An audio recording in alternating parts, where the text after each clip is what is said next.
आकांक्षा, पंच परमेश्वर की कहानी सुना। दो दोस्त थे, एक का नाम था अलगू चौधरी, एक का नाम था जुम्मन शेख। दोनों में बहुत ज़्यादा मित्रता थी, दोनों में बहुत ज़्यादा दोस्ती थी। दोनों साझे में खेती भी होती थी, कुछ लेन देन में भी साझा करते थे और एक दूसरे को अटल विश्वास था एक दूसरे पर।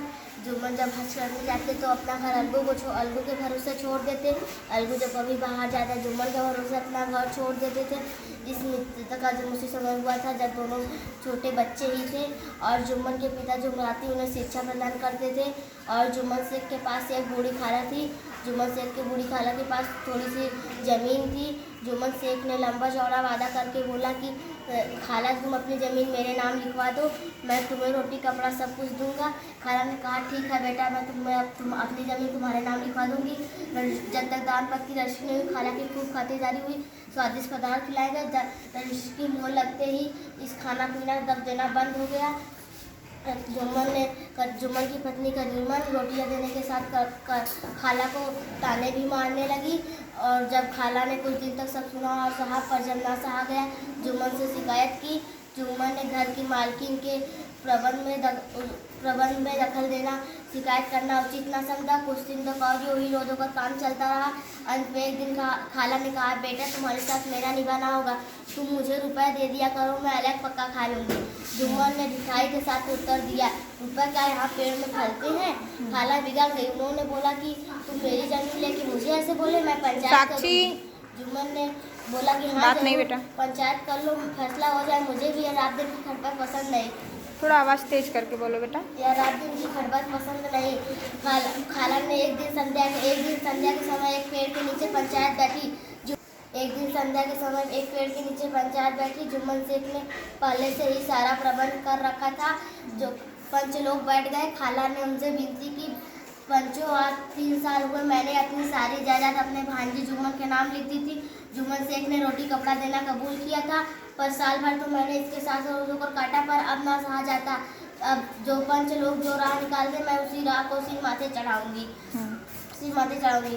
तो खाला ने जुम्मन शेख से बोला बेटा पंच ना किसी के दोस्त होते हैं ना किसी के दुश्मन, तुम्हें विश्वास ना हो तो जाने दो, मैं अपना सरपंच अलगू चौधरी को मानती हूँ। अलगू चौधरी सरपंच बनते ही जुम्मन के मन में जुम्मन सोचे कि अलगू चौधरी तो मेरा दोस्त है, वो मेरे ही पक्ष में फैसला सुनाएगा। वो बहुत खुश हो गए, आनंद से फूल उठे और मन के भावों को छिपा। आनंद से फूल उठना मतलब मैं बहुत खुश हो गए। हाँ, वेरी गुड। अब वो मन की खुशी को छिपाकर बोला चलो अलगू चौधरी ही सही। अलगू चौधरी सरपंच बने और जुम्मन से जीरा शुरू की। जुम्मन मन ही मन सोच रहे थे कि अलगू चौधरी अभी मेरे पास ही बैठा था, अब इसको क्या होगा, मुझसे इतने सवाल क्यों पूछ रहा है। जुम्मन ये मन ही मन सोच रहे थे। तब से अलगू चौधरी ने फैसला सुनाया कि जुम्मन को खाला को रोटी कपड़ा देना पड़ेगा और पैसा जवाहर खर्च देना पड़ेगा महीना का। अगर ना देंगे तो रजिस्ट्री रद्द समझी जाए। जुम्मन को यह फैसला आठों पहर खटकने लगा। आठों पहर खटकने लगा मतलब जुम्मन बहुत चिंता में पड़ गए, बहुत ज़्यादा कि मैं खाला को कहाँ से पैसा दूंगा, क्या करूँगा। तब खाला ने जुम्मन ने सब बहुत ज़्यादा चिंता में पड़ गए। जुम्मन के मन में घमंडी स्वभाव आ गया, लालची। वो सोचे कि मैं अलगू चौधरी से मौका मिलेगा, मैं अलगू चौधरी से वो बदला लेकर ही रहूँगा।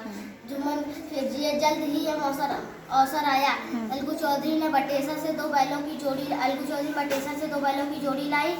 एक सरपंच के 1 महीना पंचायत के 1 महीना बाद एक बैल की जोड़ी मर गई, एक बैल बचा। अलगू चौधरी ने बोला अकेला बैल किस काम का। संजू साहू आए और बोले कि वादा किया कि 1 महीने में बैल का खर्च चुका दूंगा। इतना बोलते ही लेके गए बैल और जो एक संजू साहू ने बैल के ना चारे की फिक्र ना पीने की फिक्र की। इसकी वजह से बैल को बहुत दुगना बोझ लाग दिया। दुगना बोझ लागने की वजह से बैल ऐसा गिरी फिर उठी ही ना। और अलगू चौधरी तब दाम मांगने जाते और साहू और सहुआइन बोलते कि मुर्दा बैल दिया था उस पर दाम मांगने चले हो। मुर्गा बैल दिया था, उस पर दाम मांगने चले वो। अलगू संजू साहू ने सोचा कि जुम्मन और अलगू चौधरी के बीच में झगड़ा चल रहा है, अगर मैं अपना सरपंच जुम्मन शेख को मानूंगा तो जुम्मन शेख मेरे पक्ष में ही फैसला सुनाएगा। चलो मैं इसको पंचायत करने के लिए बोलता हूँ। संजू साहू ने अलगू चौधरी से कहा, भाई पंचायत कर लो, फैसला हो जाए, जो फैसला हो उसे स्वीकार कर लो। अलगू चौधरी ने बोला ठीक है। एक दिन पंचायत बैठी, संजू साहू ने बोला मेरी तरफ से जुम्मन शेख। अलगू चौधरी बहुत चिंता में पड़ गए कि जुम्मन शेख और मेरे बीच में झगड़ा चल रहा है, जुम्मन शेख मेरे खिलाफ ही फैसला सुनाएगा, जुम्मन शेख मेरे खिलाफ ही फैसला सुनाएगा।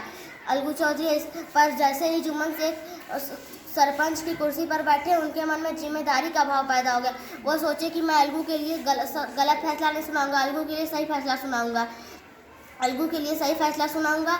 और जुम्मन ने जीरा शुरू की और जीरा मतलब पूछताछ शुरू की। हाँ, पूछताछ शुरू की और बोले, फैसला सुनाया, संजू के लिए उचित है कि अलगू को बैल का पूरा दाम दे, क्योंकि जब संजू ने अलगू से बैल लिया था तब अलगू बैल एकदम सही था, इसलिए संजू के लिए उचित है कि बैल का पूरा दाम दे।